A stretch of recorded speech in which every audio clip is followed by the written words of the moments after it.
은혜 받으실 성경 말씀은 빌립보서 3장 7절부터 12절까지의 말씀입니다. 신약 성경 321페이지 빌립보서 3장 7절부터 12절까지 말씀입니다.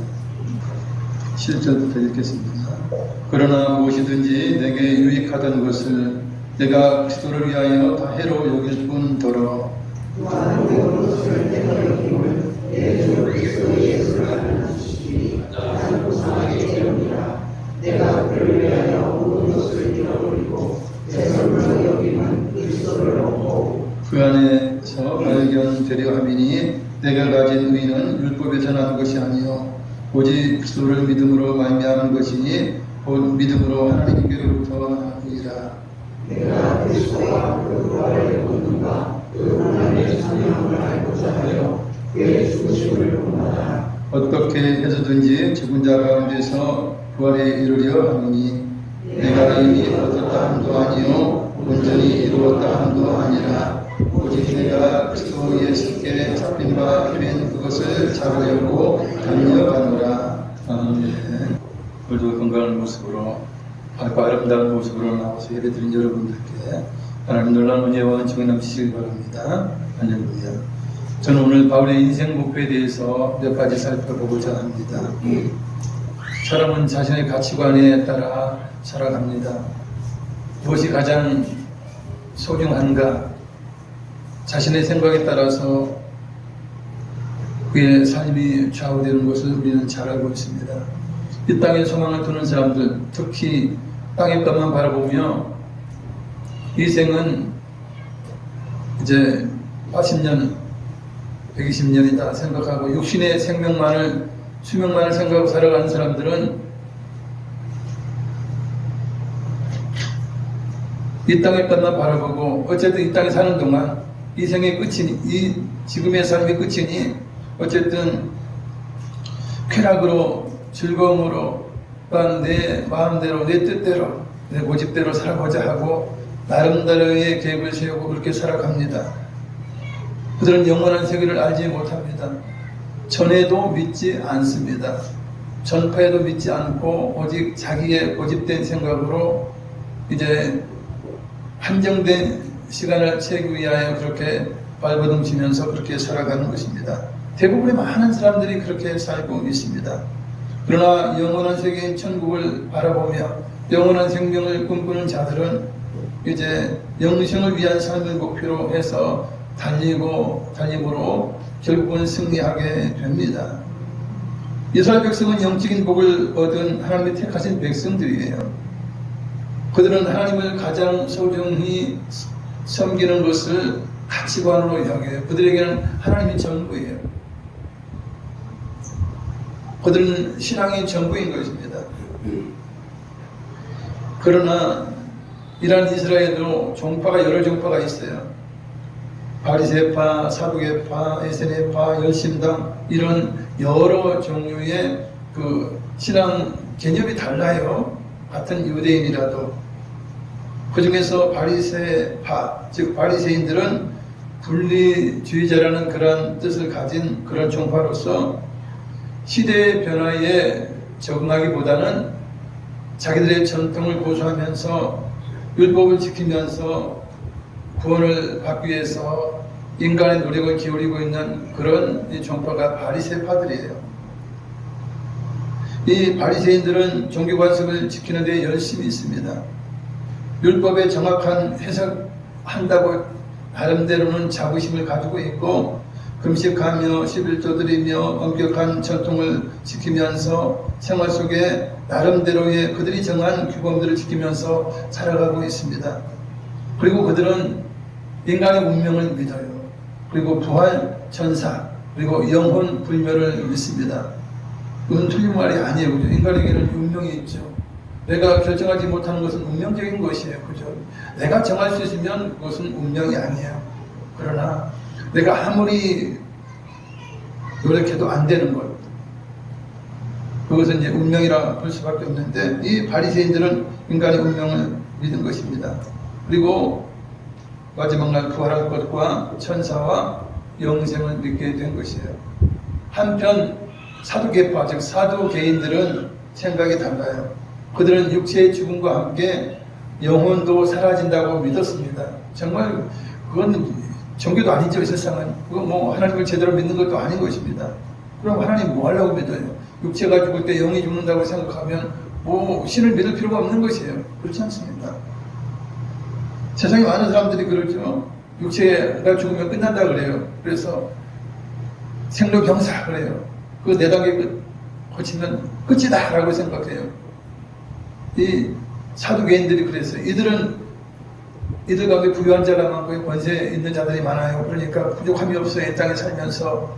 그러니까 야, 이 땅에서의 누릴 것이 너무나 넘치고 하니까 이제 이 땅의 것만 바라보는 것이에요. 아, 나머지 이 생은 필요 없는 것이에요. 지금 이 땅에 살고 있는 이 시간이 중요하고 이때만이 존재한다라고 그렇게 생각하는 종파가 이 사두개인들 것입니다. 그래서 그들은 자신들의 행위에 의한 보상과 형벌은 자기가 살아있는 동안 이 땅에서 받게 된다라고 그렇게 생각을 해요. 그러면서 운명 같은 것은 없다. 내가 개척하면 된다. 이런 주의가 강한 것이 바리새인들입니다. 사도행전 23장 8절 이는 사두개인은 부활도 없고 천사도 없고 영도 없다 하고 바리새인은 다 있다 합니다. 아멘. 그래서 사두개인의 신앙은 엉망이죠. 엉터리 신앙. 왜 부활도 없고 천사도 없고 영도 없고 뭐 영생도 없으면 그게 무슨 신앙이에요? 그러면 바리새인들은 다 있다고 해요. 그래서 이제 정확하긴 한데도 불구하고 그들이 자신의 노력으로 구원을 받으려고 했던 것은 잘못된 것이죠. 오늘 본문의 주인공이 사울이었던 바울은 의롭게 되기 위해서 바리새인으로 살았어요. 이 사울은 좋은 집안에서 태어나서 유복하게 자랐으며 사람들이 명예롭게 여기는 로마 시민권까지도 태어날 때부터 가지고 태어난 사람이에요. 그리고 율법에 대해서 최고의 스승이었던 가말리엘 문화의 제자로서 율법을 배웠기 때문에 누구보다도 율법에 대해서는 자신 있던 사람이 이 사울, 즉 바울입니다. 사도행전 22장 3절 나는 유대인으로 길리기아 다소에서 낳고 이성에서 자라 가말리엘의 문화에서 우리 조상들의 율법의 엄한 교훈을 받았고 오늘 너희 모든 사람처럼 하나님께 대하여 열심히 있는 자라. 그는 그렇게 고백을 했습니다. 사울은 누구보다도 하나님의 일에 대해서 열심히 있었으나 그리스도이신 예수님에 대해서는 잘 몰랐어요. 사실 예수님께서 3년 반 공생의 사역을 하실 때에 물론 이 사울도 그 예수님에 대해서는 소문은 들었을 것이에요. 그러나 그것에 관심을 갖지 않았어요. 예수님의 구세해 주심을 믿지도 않았고 필요성도 느끼지 않았어요. 왜냐하면 그들은 율법을 잘 지킨다고 생각했고 율법을 잘 지킴으로 우리는 구원을 얻었고 영생을 얻었기에 메시아가 필요 없는 거예요. 그들은 조상들의 유전이라든지 율법이라든지 이런 것만 열심히 지키면 구원받을 수 있다라고 착각하면서 그렇게 살아갔던 종파이기 때문에 그러한 것입니다. 그렇기 때문에 사울은 예수 믿는 사람들을 이단이라고 생각했어요. 스데반 집사가 예수님이 구세해 주심을 증거하다가 이제 전도하다가 돌에 맞아 순교할 때 그때 이 사울은 이 증인들의 옷을 맡으면서 이제 찬성하던 사람이에요. 박수 치면서 그거 마땅히 죽어야 한다라고 하면서 박수 쳤던 사람이 이 사울입니다. 이처럼 예수 믿는 자들을 잡아가던 일에 앞장섰고 죽이는 일에 대해서 찬성했던 사람이 사울이에요. 즉 바울이에요. 사도행전 22장 19절로 20절 내가 말하기를 주님 내가 주를 믿는 사람들을 가두고 또 각 회당에서 때리고 또 주의 증인 스데반이 피를 흘릴 때에 내가 곁에 서서 찬성하고 그 죽이는 사람들의 옷을 지킨 줄 그들도 아나이다. 자기가 했던 과거의 일들에 대해서 주님 앞에 고백을 한 것입니다. 이처럼 하나님께 대해서는 열심히 있었으나 구약의 선지자가 예언한 메시아이신 예수님을 몰랐어요. 믿지도 않았어요. 관심도 갖지 않았어요. 헛된 믿음인 것입니다. 지금 유대인들이 그렇지 않습니까? 유대인들이 예수님을 믿지 않아요. 하나님 믿는다고 하면서 예수님을 믿지 않는 것입니다. 그들은 아무리 하나님을 믿는다고 열심을 가져도 구원함이 없어요. 왜냐하면 예수를 통해서만이 구원을 약속하셨기 때문에 그러한 것입니다. 열심히 지나쳤던 사울이 다마스커스에 기독교인을 잡으러 이제 공문을 받죠. 대제사장이 가가지고 나에게 공문을 주세요. 그래서 예수 믿는 것들, 기독교인들을 내가 잡아서 이 예루살렘으로 구성해 오겠습니다. 그러자 뭐 예수님을 십자가에 못 박았던 대제사장이나 그런 자들은 그거 좋은 일이요. 그러면서 이제 그것을 허락해 준 것입니다. 그는 그 이제 공문을 가지고 누구든 기독교인이라면 남자든 여자든 불문하고 잡아서 예루살렘으로 끌고 오려고 한 것입니다. 사울이 다메섹에 가까이 도착했을 때 일입니다. 부활하신 예수님께서 이 사울을 만나 주신 것이에요. 그 장면은 이러합니다. 호련히 하늘로부터 강한 빛이 비춥니다. 너무나 놀라요. 그래서 사울과 그 일행을 비추는데 사울은 땅에 꼬꾸라져요. 엎드려져요. 예수님의 음성이 들립니다. 사울아 사울아 네가 어찌하여 나를 박해하느냐. 누구인지 모르니까 사울이 대답합니다. 누구세요? 누구신데 제 이름을 부릅니까? 그러니 들리던 음성 우리 주님 말씀합니다. 나는 네가 박해하는 예수라. 너는 일어나 시내로 들어가라. 네가 행할 것을 내게 이를 자가 있느니라. 같이 갔던 사람들은 소리만 들었어요. 아무것도 보지 못하고 그러니 말도 못하고 있는 것이에요. 뭔가 일이 일어나긴 났는데 무슨 일인지를 이해하지 못한 거예요. 사울이 땅에서 이제 엎드렸던 곳에서 일어나서 눈을 또 보려고 하는데 눈이 안 보이는 것이에요. 아무것도 볼 수가 없어요. 보이지 않아요. 그런 일행들이 뭔가 일이 있긴 있구나라고 생각을 하고 이 사울을 이제 끌어다가 이제 다메섹 들어가 시내로 이제 들어가서 그를 이제 그곳에 두게 된 것입니다.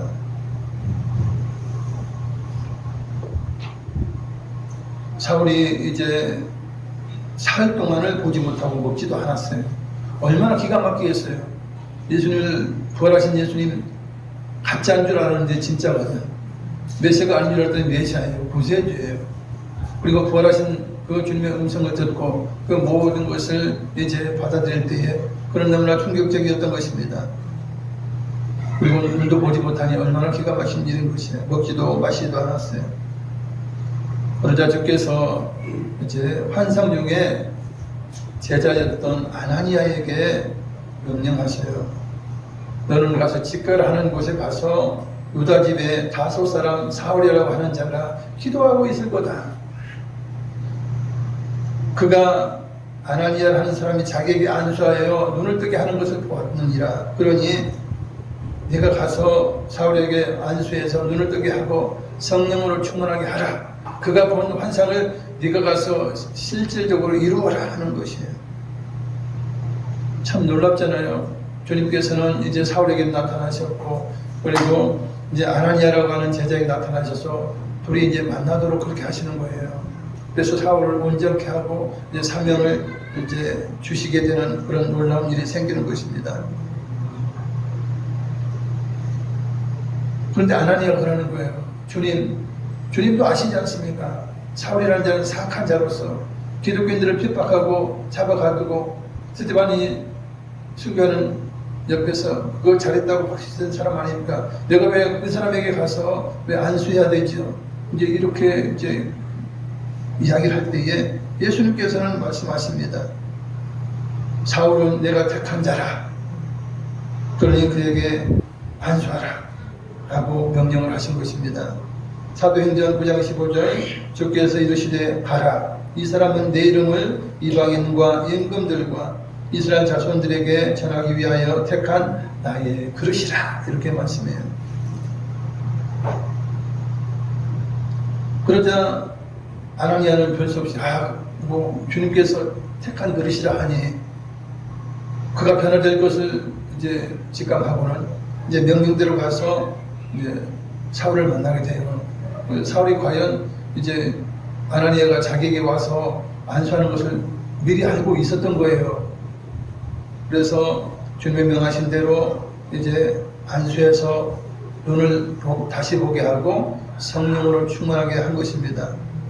이처럼 놀라운 체험과 예수님이 주신 사명을 받은 사울은 나중에 바울이라는 이름으로 이방인을 위한 사도의 직분을 충성되이 감당하게 됩니다. 그래서 열심히 있어야 돼요. 예수를 핍박해도 열심히 핍박하는 자, 열정이 있는 자, 뜨거운 자를 하나님께서 개종해서 하나님의 일꾼으로 삼으시는 거예요. 뜨뜻한 미지근해서 이것도 아니고 저것도 아니고 그런 사람들은 그게 지도자로 쓰시지는 않아요. 물론 구원을 베푸시긴 하지만 그런 분들은 또 어떻게 해요? 신앙생활 해도 뜨뜻한 미지근하게 해서 그게 천국 갈지 지옥 갈지 알 수 없는 그런 삶을 살잖아요. 요행이 천국 갈 수도 있고 그래서 좀 부족해서 지옥 갈 수도 있기도 하고 그렇게 하겠죠.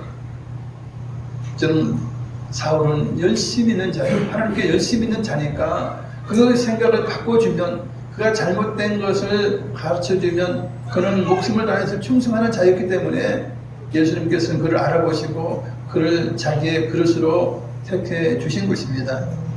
사명을 감당하면서 바울은 자신의 일생에서 가장 중요하다고 생각하는 몇 가지를 오늘 본문에 고백하고 있습니다. 사도 바울이 소중히 여겼던 인생 목표는 한 4가지 정도 되는데 그것을 살펴보면서 은혜 받기를 원합니다. 첫째로 주 예수님을 알아가는 것이 중요한 목표였습니다. 예수님 알아가는 거 우리 모두 다 아는데 온 세상이 다 예수님을 아는데 율법만 잘 알았던 율법에는 대가였던 사울은 정작 자신의 구원에 반드시 알아야 할 구세주이신 예수님을 알지 못했어요. 그냥 이름은 들었죠. 뜬소문으로 들었고 이단의 괴수라고 들었고 그렇게만 알고 있었다는 거예요. 그건 아는 게 아니에요. 아는 것은 무엇입니까? 그 분의 실체에 대해서 온전히 아는 거예요. 여러분 우리가 결혼하면 내가 상대를 아니까 결혼한다 하지만 그건 제대로 아는 거예요? 살다 보면 진짜를 알게 되죠. 쓴맛도 보게 되고 단맛도 보게 돼요. 그게 진짜 아는 것이에요. 예수님이 3년 반이나 활동하시면서 천국 복음을 전하시고 기적을 베푸시면서 병든 자 고쳐주시면서 가난한 자, 헐벗은 자들을 이제 찾아서 구세주가 되심을 보여주셨지만 보통의 바리새인처럼 사울도 예수님을 알려고 하지도 않았어요. 배척했어요. 예수님이 필요 없다는 거예요. 왜? 자기는 율법을 잘 지키고 있는데 율법만 잘 지켜도 의로운 자가 되어서 구원 받는데 구세주가 뭐가 필요했어? 저거 가짜 아니냐라고 생각하면서 관심도 갖지 않은 거예요. 그러다가 다메섹 길 위에서 부활하신 예수님을 만나고 나서야 예수 그리스도의 십자가의 대속의 죽으심과 부활이 나에게 정말 필요했던 것이라 하는 것을 알게 됩니다. 그것을 인정할 수밖에 없는 자신을 발견하게 됩니다. 그 이후에 그는 예수 그리스도를 아는 것이 구원과 영생의 길이 됨을 알고 예수님을 진짜 아는 것, 그죠? 제대로 아는 것이 가장 고상한 지식이라고 그는 알게 된 것입니다. 7절 8절 그러나 무엇이든지 내게 유익하던 것을 내가 그리스도를 위하여 다 해로 여길 뿐더러 또한 모든 것을 해로 여김은 내 주 그리스도 예수를 아는 지식이 가장 고상하기 때문이라. 사울이 왜 예수님을 영접하지 못했어요? 그 잘난 바리새인, 그 잘난 율법에 대한 학문, 로마 시민권, 유복한 가정 가지고 있던 것들이 이렇게 대단한 거예요. 그리고 이것으로 인하여서 구세주가 필요 없는 거예요. 알 필요도 없어요. 관심 필요도 없는 거예요. 그러나 예수님을 알고 보니까 이런 것들 배설물 같이 여겼다는 거예요. 똥보다 못하다는 거예요. 왜? 나를 구원받지 못하게 했고 예수님을 알지 못하겠다는 거예요. 그래서 배설물 같다는 거예요. 배설물 같다는 거예요.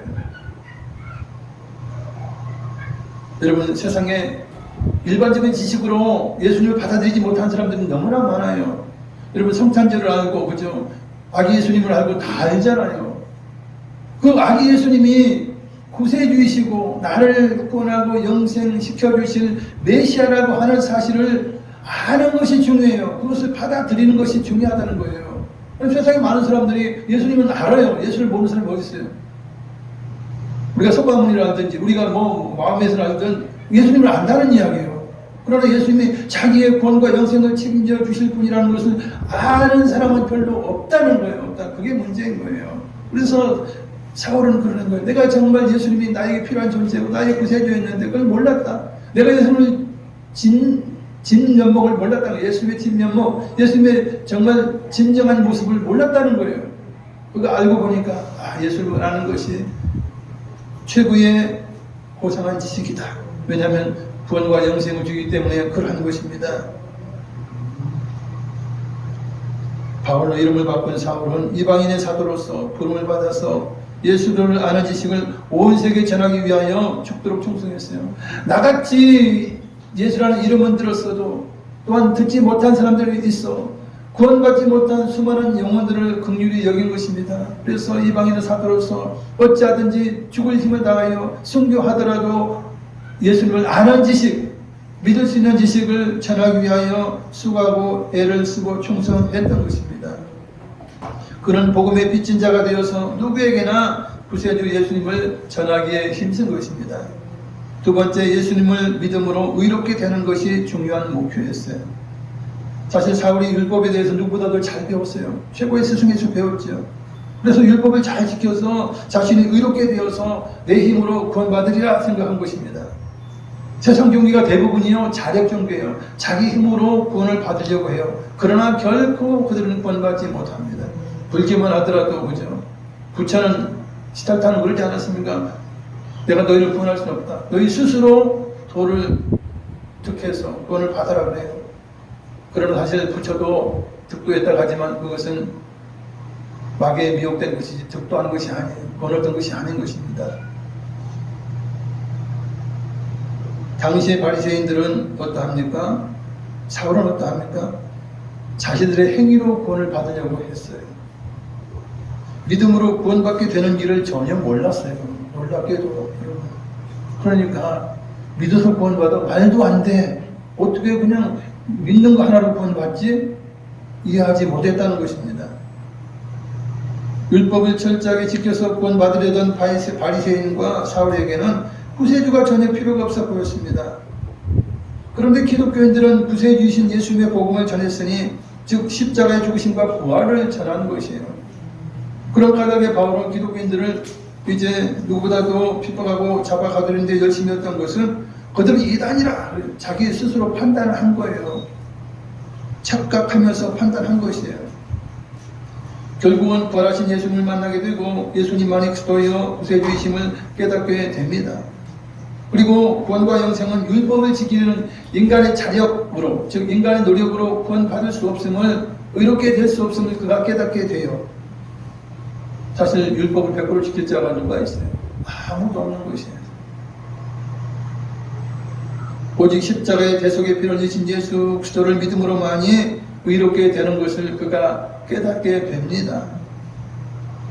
부활하신 예수님을 만나고 난 이후에도 바울은 율법을 완전하게 지키려고 애를 썼어요. 원래 바리새인이니까 예수님을 만났어도 예수님의 보혈에 의지해서 구원받아야 함에도 불구하고 그건 알아. 이제 알게 됐어요. 예수님 믿음으로 구원받은 것도 알게 됐지만 자꾸 자기 행위를 뒤돌아보는 거예요.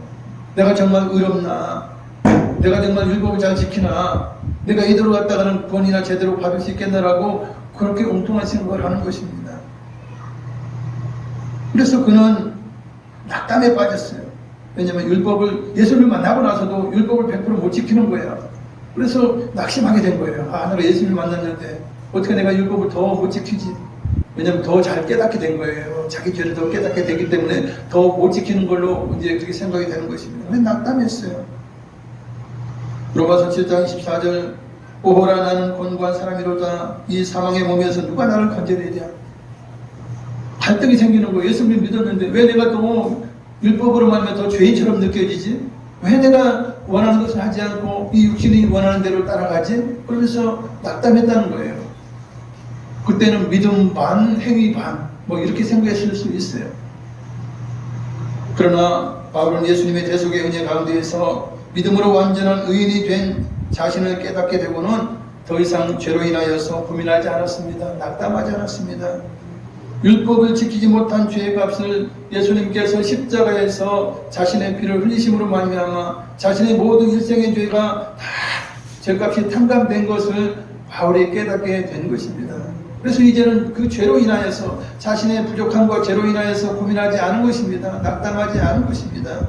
로마서 8장 1절로 2절을 자막을 읽겠습니다. 그러므로 이제 그리스도 예수 안에 있는 자에게는 결코 정죄함이 없나니 이런 그리스도 예수 안에 있는 생명의 성령의 법이 죄와 사망의 법에서 너를 해방하였습니다. 아멘. 사도 바울은 율법에 매여 살았어요. 율법은 무엇입니까? 율법으로 구원받는 것은 100% 지키면 구원이에요. 그러나 율법은 100% 지키지 못하니까 율법을 지켜서 행위로 구원을 받으려고 하는 것은 반드시 실패하고 말아요. 100% 실패해요. 그런데 생명의 성령의 법은 무엇이냐? 하나님께서 제시하신 법이에요. 너희가 율법을 100% 지키지 못한다. 너희는 반드시 죄를 짓고 죽을 수밖에 없다. 그러니 내가 한 길을 너희에게 내겠다. 즉 너희의 죽을 죄를 위하여 내 아들을 땅에 보내겠다. 십자가에서 너희의 죄값을 다 탕감하기 위하여 내 아들 예수가 십자가에서 피를 흘려서 너희의 모든 일생의 죄값을 다 지불하겠다. 이것을 믿으면 예수 십자가를 너희가 인정하고 내 약속을 믿으면 내 길을 믿으면 너희는 완전한 죄가 탕감되고 너희는 의롭게 된다. 이게 하나님의 약속인 거예요. 오직 하나의 약속이에요. 그렇습니다. 우리를 비롯한 모든 인간은 하나님의 율법을 100% 완전하게 지키지 못합니다. 우리 부모의 말도 제대로 못 지키고, 그죠? 신과의 약속도 제대로 못 지키고, 내가 나와 약속한 것도 못 지키는 것들이 무슨 율법으로 구원을 받아요? 하나님 말씀을 어떻게 지켜요? 말도 안 되죠. 그러니까 하나님은 너희 죄값을 다 지불해 주면 너희는 의롭게 된다. 죄가 탕감받아서 너희는 깨끗한 자가 된다 하는 것이 하나님이 마련하신 의의 길인 것입니다. 그래서 우리 주님 말씀하시죠. 내가 길이요 진리요 생명이라.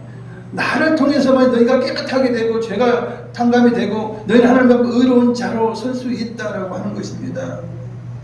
이처럼 율법으로 인한 모든 사망의 죄에서 우리를 해방하여 자유케 한 것은 예수 그리스도의 대신 흘리신 대속의 피입니다.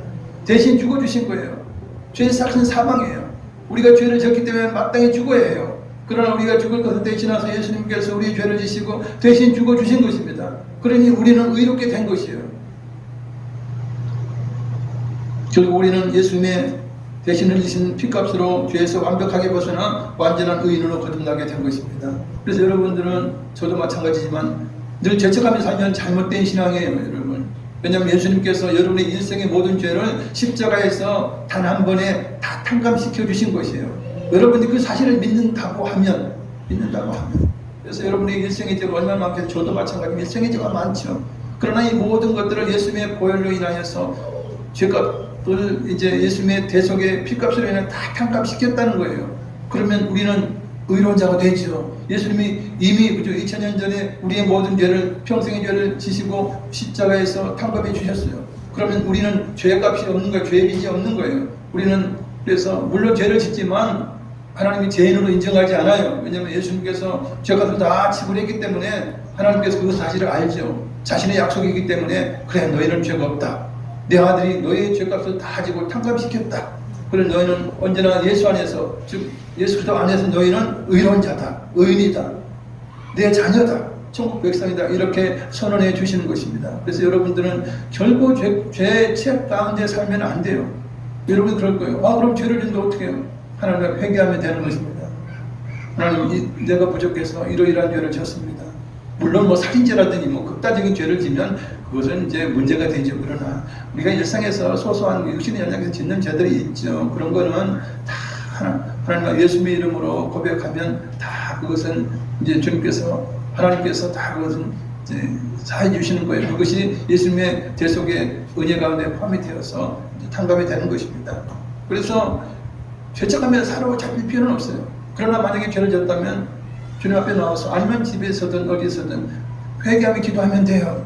그러면 그 모든 것은 이제 하나님께서 받으시고 이제 깨끗하게 해 주시는 것입니다. 세 번째, 예수님의 고난과 부활에 참여하는 것을 중요한 목표로 삼았습니다. 바울은 예수님이 땅에 계실 때에 예수님이 12제자 가운데 포함되지는 못했어요. 그러나 부활하신 예수님 만나고 나서 성령 하나님의 가르치심을 받아서 예수님에 대해서 누구보다도 잘 알게 되었고, 특별히 천국 3층전까지 천국을 체험하는 그런 경험을 했어요. 그런 크고 비밀한 일을 알았지만 그러나 성경에 기록하지는 않았습니다. 그렇기 때문에 바울은 예수님께서 이제 이방인을 위한 사도를 세우셨기에 예수님이 고난받으셨던 것, 그걸 받기를 원했어요. 주님의 고난에 동참하기를 원했고, 주님께서 십자가에 죽으시고 장사되었다가 3일 만에 부활하신 것처럼 나도 예수님의 부활하신 몸처럼 부활하기를 원합니다라고 그는 부활의 소망을 가지고 살았던 사람이에요. 그래서 10절 11절 내가 그리스도와 그 부활의 권능과 그 고난에 참여함을 알고자 하여 그의 죽으심을 본받아 어떻게 해서든지 죽은 자 가운데서 부활에 이르려 하노니. 아멘. 여러분, 우리가 부활 소망이 없으면 제대로 된 신앙이 아닙니다. 우리는 이 썩어질 육신이 예수님 공중 재림하실 때에 이 땅에 있는 우리들, 이미 죽은 그리스도인들, 지금 믿고 있는 자들 몸이 변화돼서 부활의 몸으로 변화가 됩니다. 부활의 몸은 이제 중력을 받지 않는 그런 몸이에요. 그렇기 때문에 공중에서 이제 천사들이 끌어올릴 때에 이제 휴거되어서 예수님을 공중에서 맞이하게 돼요. 그리고는 천국에 들어가게 되는 것입니다. 이 땅에 뭐 신천신지가 생겨서 이 땅에 사는 것이 아니라고 하는 것이에요. 어떤 이단은 그러죠. 벌써 예수님은 영적으로 뭐 재림했다라고 헛소리하고, 그리고 자기들이 12지파인데 그렇게 지금 천년왕국이래요. 너희들이 사는 게 천국 왕국이면 우리 왕국 안 들어가겠다. 여러분, 지금 뭐 그 이단들이 그게 천년 왕국처럼 살고 있나요? 결코 아닌데도 불구하고 착각한 데 사는 거예요. 그게 천년 왕국에 살고 있다는 거예요. 말도 안 되는 그런 거짓에 속아서 우선 착각하고 그렇게 살고 있는 것이에요. 그래서 우리는 어찌하든지 부활의 몸을 입고 공중의 소유를 영접하는 것입니다. 이 땅에 주님은 없어요. 재림 예수는 없어요. 재림 예수는 분명히 구름 타고 공중에 임하시는 것입니다. 그 외에 인간으로 태어나가지고 내가 재림 예수다, 성령이다, 뭐 그리스도다 헛소리하는 것들은 다 마귀요, 지옥 갈 영혼들인 것이에요. 예수님은 더 이상 육체로 오시지 않습니다. 예수님은 이미 부활하셨고 공중으로 임하시는 거예요. 그것을 알아야 되는 거예요. 미혹되지 말아야 하는 것입니다. 네 번째, 하나님의 부름에 충성함으로 천국에서 상을 받는 것이 목표였습니다. 그러면 사도 바울은 하나님이 상 주시는 좋으신 분임을 누구보다도 잘 알았어요. 천국까지 경험했으니까 천국에 자기 아름다운 저택도 예수님께서 지어주실 걸 알고 모든 걸 다 알고 있었던 거예요. 그러니까 정말 이 땅에서의 부귀영화를 누릴 수 있었지만 그걸 다 배설물처럼 여기고, 이제는 내가 주님 앞에 상 받겠다, 하나님 앞에 면류관을 받겠다라고 생각하면서 그것을 향해서 달렸던 사람이 사도 바울인 것이에요. 바울은 하나님께서 부르신 부름에 충성한 대로 주시는 부름의 상을 받으려고 목표를 향해 다람쥐하는 것입니다. 부름의 상은 무엇입니까? 목사로 부름을 받았으면 목사로 충성하면 그 부름의 상을 받게 되는 것입니다. 장로나 권사나 아니면 뭐 집사님이든 그런 여러 가지 일로 인하여 사명을 받았다면 그 사명, 그것이 부름이에요. 부름에 합당한 그런 충성을 하면 반드시 부름에 대한 상을 하나님은 주시겠다라고 하는 것입니다. 빌립보서 3장 13절 14절 형제들아, 나는 아직 내가 잡은 줄로 여기지 아니하고 오직 한 일, 즉 뒤에 있는 것은 잊어버리고 앞에 있는 것을 잡으려고 표대를 향하여 그리스도 예수 안에서 하나님이 위에서 부르신 부름의 상을 위하여 달려가노라. 그렇게 고백을 했습니다. 여러분, 우리가 천국 들어가면요, 우리가 행한 대로 상을 받게 되는 것입니다. 그래서 우리가 이 땅에서 신앙생활할 때 열심을 하는 것이에요. 뜨겁게 하는 것이에요. 말씀대로 우리가 신앙생활을 하는 것입니다. 사도 바울은 땅끝까지 복음을 전하기 위해서 목숨 다해 충성하면서 자신에게 주어질 면류관의 있음을 그는 바라보았습니다. 사도 바울의 고백이에요. 디모데후서 4장 8절 이제 후로는 나를 위하여 의의 면류관이 예비되었으므로 주 곧 의로우신 재판장이 그날에 내게 주실 것이며 내게만 아니라 주의 나타나심을 사모하는 자에게 도니라. 내가 이렇게 하나님 앞에 충성했으니 하나님께서 의의 면류관을 내게 예비해 주셨다. 나만 주는 것이 아니고 주의 나타나심을 사모하는 자, 즉 죄의 재림을 사모하면서 열심을 다하면서 충성하는 자에게 주님께서는 의의 멸관을 주실 것이라고 사도 바울은 그렇게 고백한 것입니다. 사도 바울은 예수님을 만나서 새롭게 된 이후에 가치관이 바뀌었습니다. 세상의 어떤 것보다 예수님을 아는 지식을 가장 귀한 것으로 여겼습니다. 그리고 믿음으로 의로운 자가 되었어요. 그리고 주님을 따라 부활의 소망으로 살았으며 부름의 상을 받기 위해서 달렸던 열심 있는 주님의 사도였습니다. 우리 모두는 자신의 가치관에 따라 목표를 세우게 됩니다. 과연 여러분은 여러분의 인생에서 무엇이 가장 중요합니까? 자식이 중요합니까? 재산이 중요합니까? 승용차가 중요합니까? 보석이 중요합니까? 이런 것은 다 사라질 것이에요. 잠시 후면 다 잊어버릴. 그러나 영원한 것, 그건 여러분들 주님이요, 천국이요, 영생이요, 그런 것들입니다. 영적인 것들이에요. 그래서 여러분들은 이제 새롭게 변해서 새로운 피조물이 되었기에 천국과 영원한 삶을 여러분들은 삼가고 있습니다. 좁은 길을 인내하면서 여러분이 달리는 것은 힘들고 어려워도 이 땅에서는 만족할 것이 없어요. 인생은 고난을 위해서 난 것입니다. 어차피 인생은 피곤한 거예요. 고단한 거예요. 그러나 이런 가운데서라도 예수님의 놀라우신 사랑과 하나님 아버지의 은혜를 생각하면서 우리는 천국과 영원한 생명을 위해서 우리는 그 가치관을 가지고 달리는 것입니다. 그래서 우리는 예배를 최고로 압니다. 그리고 우리는 이웃사랑을 최고로 압니다. 부모 공경하는 것을 최고로 압니다. 이러한 사랑을 최고의 가치로 여기면서 하나님 사랑, 부모 공경, 이웃을 공경하면서 우리는 신앙생활을 합니다. 하나님께서 또한 맡겨주신 우리의 직분대로 우리는 충성하면서 그 믿음의 길을 걸어갑니다. 반드시 하나님께서 부름의 상을 우리에게 주실 것입니다. 우리에게 합당한 것 준비하고 계신 주님을 바라보면서 오늘도 그리고 내일도 우리는 힘차게 달릴 것입니다. 할렐루야. 말씀을 생각하시면서 기도하시겠습니다. 사랑과 자비가 많으신 아버지 하나님과 사랑 감사드립니다. 우리의 목표가 무엇입니까? 우리가 가장 소중히 여기는 것은 무엇입니까? 빠른 미어리는 새로운 피조물이 되었습니다. 우리가 거듭나기 전에는, 새롭게 되기 전에는 세상 것에 관심을 가졌습니다. 세상의 재산, 물질, 자녀, 또한 이 땅의 쾌락, 행복들, 또한 손에 쥐어지는 모든 것들, 우리가 이런 것들을 아버지 소중히 여겼고 그것들을 위해서 우리는 이제 시간을 허비하며 돈을 허비하며 그렇게 살았습니다. 그러나 우리가 예수 믿고 구원받고 영원한 천국이 있고 주님의 놀라운 은혜를 갖고 나니 이제 우리의 생각이 바뀌었습니다. 우리의 가치관이 바뀌었습니다. 내가 주님을 경배하고 예배할 수 있으면 최고의 행복이요, 내가 부모를 공경할 수 있는 마음이 되었다면 최고의 자유만이요, 내가 이웃을 내 몸대로 사랑할 수 있다면 내가 정말 잘한 일이라고, 정말 귀한 일을 하고 있다라고 우리는 그러한 생각으로 가치관이 바뀌었습니다. 우리는 사도 바울이 고백했던 것처럼 이제 표대를 향하여 주님의 부르신 상을 받기 위하여 우리는 달려갑니다. 좋으신 우리 주님께서 멸관을 준비해 놓으시고 또한 우리의 아름다운 저택을 준비해 놓으시고 이제 불안장 위에 공중으로 임하실 것입니다. 공중으로 임하셔서 이제 부활한 저희들 모두 끌어올려서 이제 영원한 천국으로 들어가게 됩니다. 할렐루야. 아버지 하나님, 우리의 모든 연약한 부족한 모든 것들을 예수님의 십자가의 보혈의 은혜로 주여 정죄해 주시고 하나님 앞에 의로운 자가 되게 하시고 주여 할렐루야 생명 있는 자가 되게 하시고 새로운 표정을 되게 하신 것을 감사합니다. 하나님 시간 성령 하나님 함께 하시고 우리의 영적인 눈을 열어주셔서 오직 예수님만이 구원이요 오직 예수님만이 우리의 소망인 것을, 길이 되는 것을 깨닫고 할렐루야.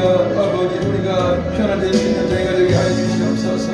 예수님을 구세주로 믿고 예수님을 아버지 구주로 믿고 영원한 우리의 살을 목적으로 믿고 구원 얻는 자, 영생 얻는 자, 천국 백성 되는 자 될 수 있도록 성령 하나님 역사해 주시기 원합니다. 할렐루야. 아버지 이제 우리는 의로운 자가 되었습니다. 우리는 이제는 더 이상 죄로 인하여 고난당하지 않습니다. 고통당하지 않습니다. 우리 예수님을 통해서 이미 우리의 모든 죄는 정함을 얻었습니다. 우리는 의로운 자요 하나님 기뻐하시는 자요 할렐루야 할렐루야 할렐루야 깨끗한 자가 되었사오니 아버지는 죄로 인한 아버지 그 법에서 자유케 되었고 이제는 죄로 인하여서 고민하지 않습니다. 주님 반드시 우리를 구원하신 그 사랑을 인하여 우리는 이제 자유케 되었습니다. 진리를 알지는 진리가 너희를 자유케 하리라. 우리는 자유케 되었습니다. 예수님의 복음 안에서 진리 안에서 우리는 자유케 되었습니다. 더 이상 죄의 포로가 아닙니다. 더 이상 악의 포로가 아닙니다. 더 이상 이단의 포로가 아닙니다. 오직 주 예수의 사랑받는 아버지 양이 되어서 어린 양이 되어 선한 양이 되어서 할렐루야 주님까지 대로 따라가는 아버지는 존중하는 저희를 될 수 있도록 인도해주신 것을 감사합니다. 오 성령님 이 시간 깨달음을 살가시고 오 아버지 보내주님을 깨닫게 하셔서 저는 예수님을 믿음으로 가면